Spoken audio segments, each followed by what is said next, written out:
Welcome back, everybody. The month of May is dedicated to many causes. One of the most important, raising awareness and raising money in the fight against cystic fibrosis. The pandemic has tested the resiliency of those involved in this critical battle, and in most cases, they've risen to the occasion as CF cannot wait. Here's our Clarke Heipel speaking with local advocate Macrina Perron, who is the mother of 2 children afflicted with this disorder.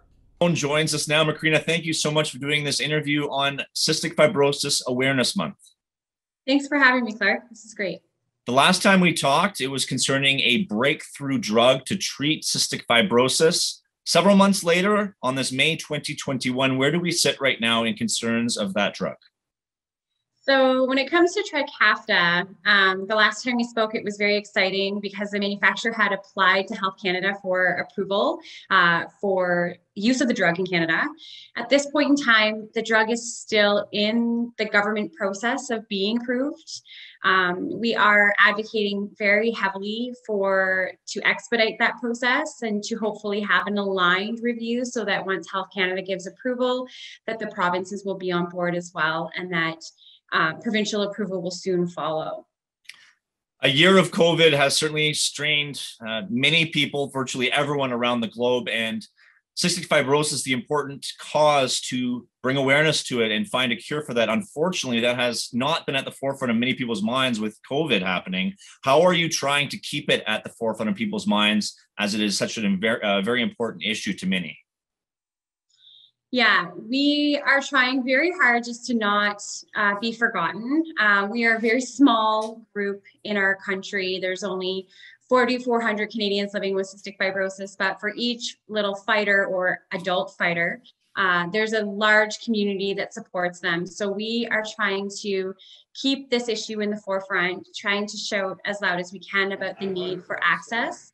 As well, we're also just trying very hard to raise awareness around cystic fibrosis, and being that it is May and May is Cystic Fibrosis Awareness Month, there's lots going on. And you have 2 children afflicted with cystic fibrosis, and you're including at least one of them in your social media campaign, and it's great to see a smiling face. Tell us about your kids and how they're coping right now. Yeah, so Brayden and Kira are actually, they're doing quite well. Brayden's 14, grade 9, so that was a huge adjustment for him going into high school virtually. Kira's a little bit younger, still at the same school. Both of them, they're not immune to some of the challenges around virtual learning, but fundamentally their health is okay. Our last clinic wasn't our greatest clinic, and we've got some obstacles that we're facing, but a great plan for that and a great team that supports us. So we're hopeful that things will improve for them.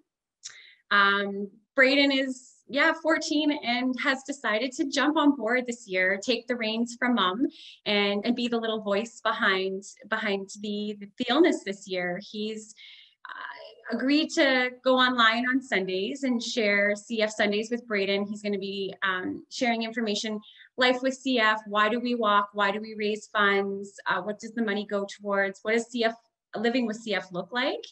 And he's actually proposed a challenge, I guess, to our walk team. If our walk team is able to raise $10,000, he's going to shave his head, which if you've ever seen Brayden, he's got a pretty healthy head of hair. So this is a huge sacrifice for him.